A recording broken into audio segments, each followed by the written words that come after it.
Link TV, connecting you to the world. Link TV is viewer supported. Watch more at linktv.org. Today on Earth Focus, environmental films, the next generation. Excerpts from top student films from the Center for Environmental Filmmaking at American University. Coming up on Earth Focus. Environmental and wildlife films provide a visual and dynamic connection to the natural world. Powerful images capture our attention and can alert millions to the value of protecting nature. Today, from climate change to species extinction, the threat to the environment is greater than ever. But so is the opportunity to create a sustainable world where man and nature are in balance. Among tomorrow's environmental stewards are the students at the Center for Environmental Filmmaking at American University. What we do here at American University is we take our students out in the wild to Alaska, to Florida, to other wild places. They learn how to tell stories. They learn how to find compelling characters. They learn about the important issues that the body politic needs to focus on.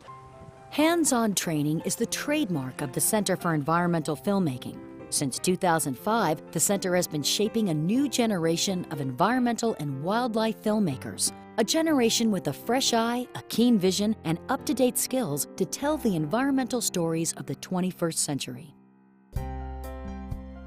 One of the recent graduates is Rebecca Howland, an award-winning producer and writer now working on a series for public television. Her interest is in maverick characters who are changing the world. She found some of them helping save the Chesapeake Bay. Rather than just focusing on the problems, which are huge with the oyster population, it was really important to show people working, not government agencies, even the EPA, just individuals out there trying to restore the bay themselves.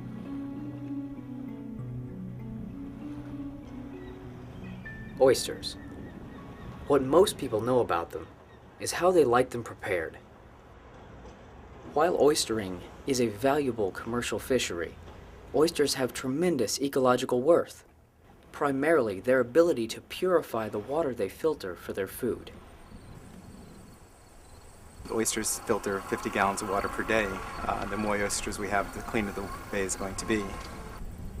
Oysters also form large reefs that provide habitat for hundreds of marine species. Well, on this side, with the one side, those reef structures actually serve as a nursery themselves to care for little blennies and small rockfish and baby crabs, and the actual biomass that makes our bay one of the best living estuaries in the world. But the oyster is in trouble. Heavy harvest, loss of reef habitat, pollution, and disease have taken their toll. What has happened over the years, through a number of processes, our oyster populations have been decimated. Those populations are less than 3% of what they were when Captain John Smith sailed into the bay at the first point of contact. The oysters could once filter the entire bay in less than a week. The job would take the remaining stock more than a year. The oyster is not alone in its fight for survival. The Oyster Alliance, a cooperative of government and nonprofit organizations, is determined to restore the native oyster population and in turn improve the health of the bay. A keystone to the restoration effort is a hands-on oyster gardening program run by the Chesapeake Bay Foundation. Oyster gardeners are passionate about the bay and want to see it brought back to its prime. Gardeners start by building cages that will protect the baby oysters, also called spat, until they mature. If a person wanted to become an oyster gardener, all they would have to do is contact the Chesapeake Bay Foundation. It's very easy to do, and it doesn't take a lot of your time. You go to a workshop, you pay the cost of the materials to build cages, and you would put these at your pier and you would hang them. Their cages finished, gardeners collect bags of baby oysters. When you get your spat, you'll get an oyster shell that has small spat clutched to it. After the oysters have matured for 9 months, they're returned and transplanted onto sanctuary reefs in the bay and its tributaries. We'll take our boat over to Solomon's, and as people turn their oysters in, we load the boat up and we take it up the Patuxent River to a designated sanctuary, and we put the oysters on that reef. I started working with the oyster restoration program and started volunteering more and more. Just a fun feeling to be on the bay and you're doing something that's good for the bay, and it's really rewarding actually. Both of us love the water, love the bay. I like to fish. Better water means better fishing, so maybe that's a motive for me. But we do it because it's something we think we can do to give back or contribute to the bay. People seem to think that, oh, there's really nothing I can do to help the bay. It's too big of a problem. One of the things we need is that we need more committed volunteers that are just willing to take a couple of hours and help us. I have a favorite saying, and that is, the good things happen only if someone cares. And really, there have to be a lot of someones in order to make the Chesapeake Bay the healthy, beautiful place that it was when the colonists first came here. Recent graduates Dustin Harrison Atlas and Danny LeDonne made Working with Fire an award-winning film about fires to restore natural vegetation. Good fires, except when they go bad. There was a specific point during the filmmaking where the burn went a little bit out of control, and we just sort of had to roll with it. And I threw in a new tape and went running after what was going on, and I caught my breath later, I guess, because I had to make the film now. And so we were able to catch the moment that it happened and then be there as it was spreading, and to see them do everything that they're trained to do and then get it under control was pretty incredible, because it could have very easily gone extremely out of control. Dustin is a producer, shooter, writer, and editor whose films can be seen on public TV and in festivals. He's worked in over 17 countries and teaches film production. Colorado native and avid outdoorsman Danny LeDonne directed photography for several award-winning films, including a documentary on the wilderness of East Africa. He's taught media production and is an executive media producer.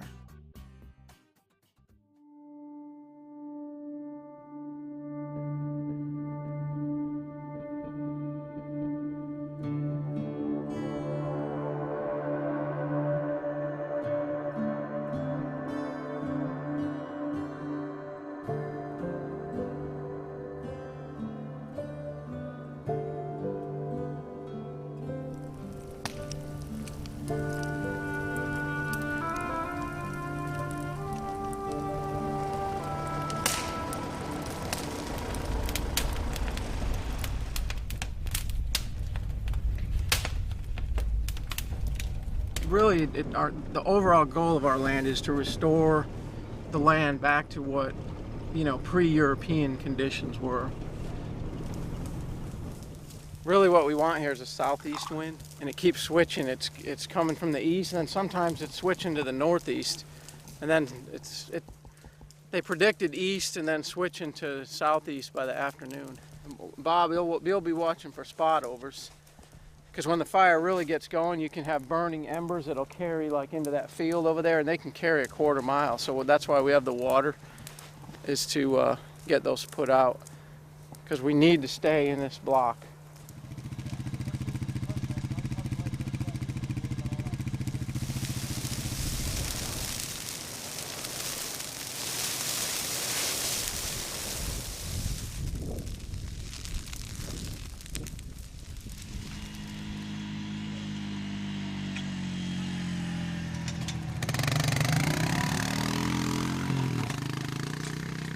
Yeah, most of our burns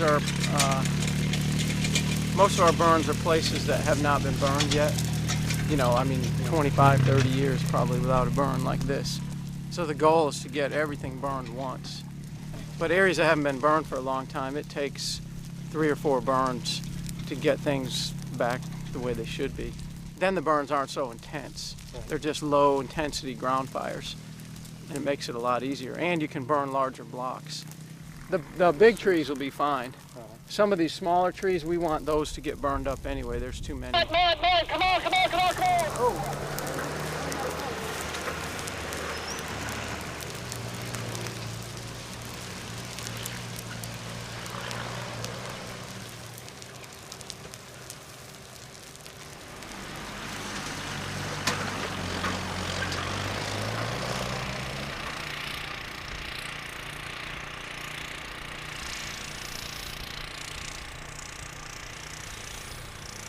This is an exotic grass, kogan grass, and it's highly flammable. And unfortunately, it's growing right up against this pine stand. And when fire gets in kogan grass, it can be pretty bad. We're trying to get this all burned in over here because you're gonna have a fire, and then it's gonna be a catastrophic fire in which everything burns up and everything dies.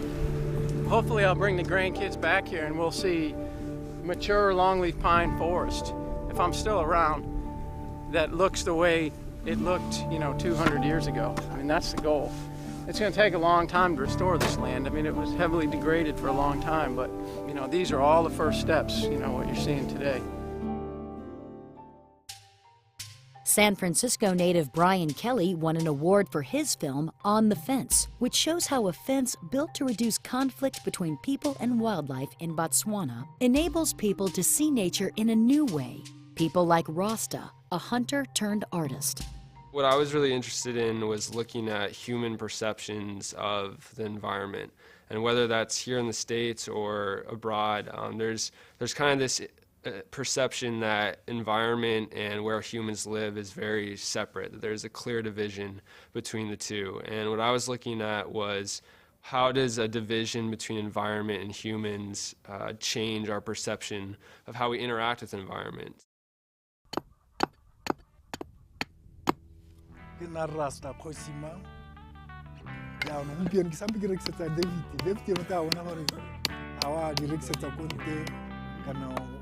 Dira jahel yam diro yake sun zika 1999 ra 1986 ki dira ki dira tiro e ke sa iruta ko sekolo ki dira hela ki modimo ntori se tsong supetsa gore dira jana le jana ka simola go dira ya bo di sente modimo a ntshupetsa gore tsa sele ke bua nnete heletse ga ke tiro e ke dirang ya go bete ga ke a irutela ko sekolo ke irutile ke modimo ka sebelebe o mpontsha gore o dira sele le gompieno ga ke tshwenyega ke batla go dira sengwe se ntsietsa ga ke robetse modimo a ntshupetsa gore dira ke a tsoga ke a drawa mo pampiring ka moso ga ke tsoga ke tlo go dira sone se ke se bontshitsweng ke modimo jalo go ithella gompieno ke ntse ke beta jalo.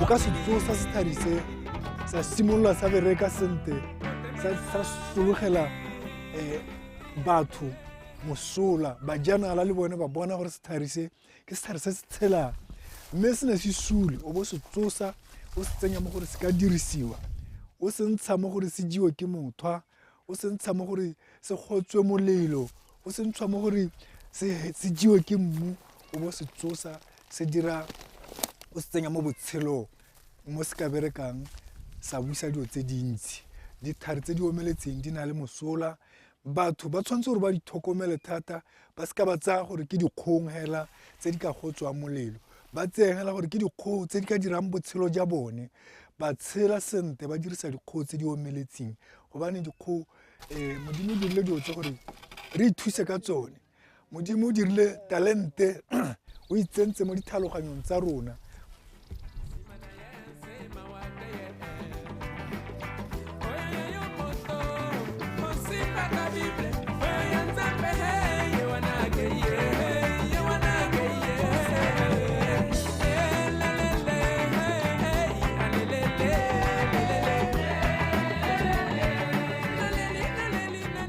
ha o sa itse so ka tshelang ka sone botsa modimo ta go bolelela gore tsase o dire jaana o ta bona botshelo jaanong ke kgothaletsa gore mongwe le mongwe mo Afrika a ga mo Botswana kana o ko South Africa kana ko kae hela o ka dirisa sethare se kgotsa a botsa modimo gore ke direng ka sethare se modimo ta mo supeletsa gore dira se o dire bolao kana o dire eng hela o bo tshele ka sone o kope morwa semama gore reka so se a ba se reka ba go neela madi nna tiro e ke thusa bongwana ke ka ene ke tsenya bongwana ke sekole ka yone ga ke utswele mama ga ke senye gope ke dirile go beta hela mo ke tshela sente ke tsenya bongwana ke dikole yo mongwe ko university o ithuta ko jaanong ke sologela gore ga ke batle go bona motho a senya sethare a se senya hela gore a se rema hela ka gore sethare se na le tiro e ntsi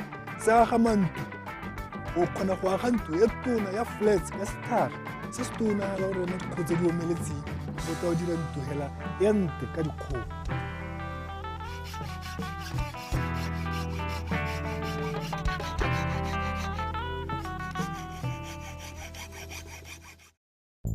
Originally from Shanghai, China, award-winning filmmaker Yi Chen's interests range from Chinese history to art to international development. She recently explored the potential for renewable energy in the United States. I hope through this film that viewers will take away with them how important energy efficiency and renewable energy is, not only for climate change issues that we're facing now, also for America's national security. Renewable energy and energy efficiency would increase job opportunities for Americans as well.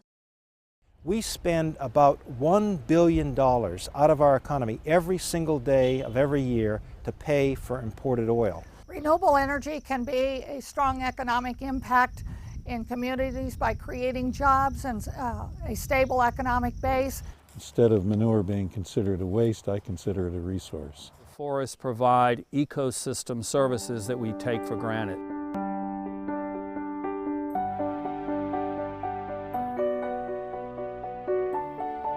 We've come a long ways in the last 5 years, from approximately 5% of the energy produced in 2004 from renewable sources to today's nearly 11%. America's farms, ranches, and forest lands have the capacity and the technology to provide America with multiple services, from food to fiber to feed to fuel. When I came back to the farm after military service, we had in this country a real curtailment in the amount of fuel that was available. We called it an energy crisis at the time. We really had to do a better job with managing our resources. That led us to focus more precisely on the resources that we had, and one of the ones that was a bit of a challenge was the animal waste, and coupled with that were the environmental concerns about spreading on frozen ground. So when I saw that in trade literature that Mason-Dixon Farms in Gettysburg, Pennsylvania had been working with University of Pennsylvania and Cornell, had a chance to visit their operation and see what they were doing, anaerobic digestion seemed to make a lot of sense in solving some of the problems that I saw facing us. Having grown up in rural Colorado on a wheat farm where we had strip oil wells, I know that a little bit of additional income to a farmer and rancher can mean the difference between being in business next year or not being in business next year. So when I saw renewable energy, I saw that this was a way to supplement the income for farmers and ranchers and create diversity. Trees grow over 50 to 100 to 150 years. So you really need to think long-term when you're managing forests, and you also need to manage for sustainability.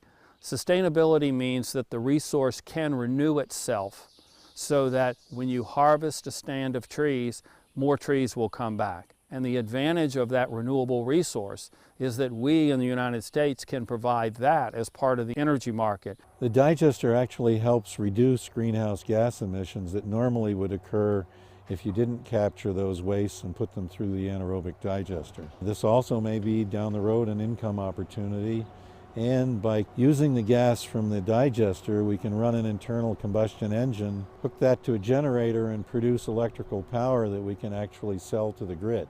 Last month in April, the United States Navy flew an F-18 EF Super Hornet, supersonic speed on bio-based fuel, camelina-based fuel. That is a demonstration that I think bodes well for the future as we scale up American farming and American agricultural part in meeting our future fuel demands. Renewable energy adds dollars to the local and city economic base that can be used to improve roads, improve schools, and improve other services and infrastructure in small communities where they're desperately needed. And American farms can really play a key strategic national security role in producing the kind of biofuel feedstocks that we need to reduce our dependence on fossil fuel, and especially to reduce our dependence on foreign oil. With electric cars, improved technology, and the way people are living remotely, telecommuting to work, we're going to continue to use more and more energy. So the issue is how do we get that on a cost-competitive basis to all users in a timely fashion? Efficiency and how we use these resources a lot better is going to be increasingly important. You too can play a role in helping design America's energy future. We need to realize that we never have 100% certainty. And if you wait for 100% certainty on the battlefield, something bad is going to happen.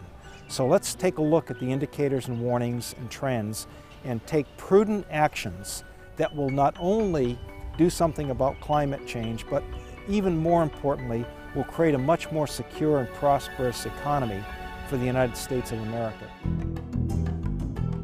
Before becoming a filmmaker, Kari Barber was a freelance journalist in Southeast Asia and West Africa. Now she plans to make political and environmental documentaries. While in West Africa, she made this film about the plight of the chimps in the Mount Nimba Nature Reserve in Guinea. I love being outdoors. For me, this is one of the funnest stories I've ever done because it meant I got to spend a lot of time walking around in the wilderness and walking around in the forest and climbing the mountain. It was so exciting. They said, we'll probably go into the forest. We probably won't see any chimpanzees. And it was so exciting when we finally got to see them. Guides and environmental scientists enter a protected area.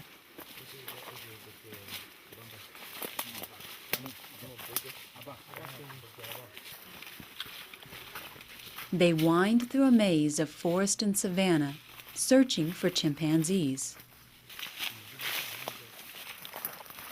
Oui, allô? Guide Pascal Gomi sees something.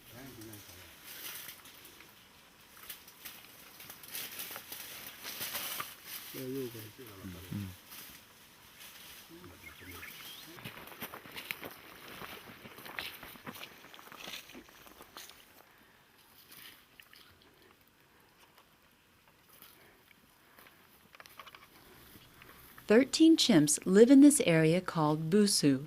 Most are male and the chimps have stopped reproducing together. Scientists are worried.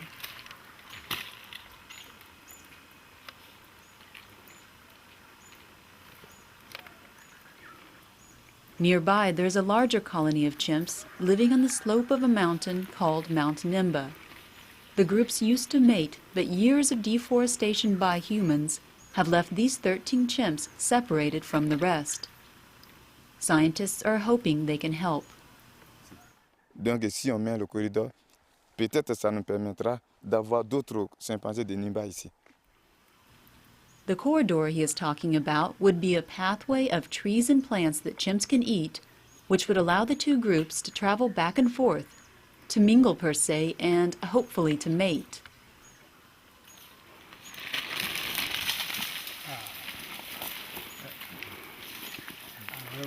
The problem is the corridor is being grown over a local village's farmland.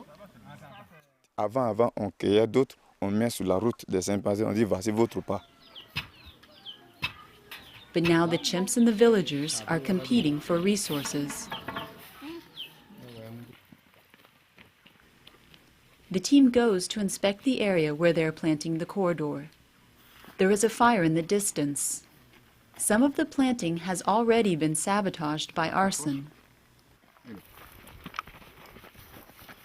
Scientist Sako Jamori worries someone may have tampered with the plants he has been cultivating.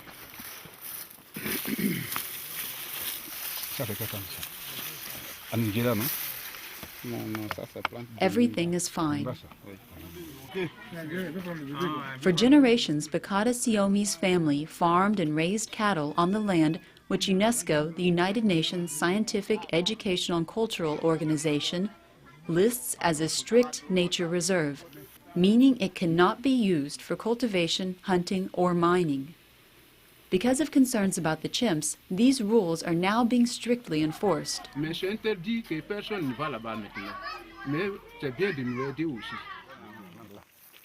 Scientists have built fishing ponds to replace the farmland, but for now the fish are too small to eat, and the local fisherman says people here don't really like eating fish. Back in the corridor, Jamori is happy to find one of the chimpanzee's main foods is growing. So what is that? It's Arungana Madagascariensis. It's sweet. The fruit is sweet. And chimpanzees like that? Yes. They eat that a lot? They can eat. Is this one of the things that they're growing for the corridor? Yes, yes. And humans like it too. Plenty people don't know if it's possible to eat because we behind the chimpanzees, so all the chimpanzees get to eat, we need to taste that. So from that we know this fruit is good, sweet. So sometimes the chimpanzees teach you something about things. Yes. The scientists are hoping these young plants will grow quickly and that they will find that difficult balance between the needs of humans and the needs of the environment.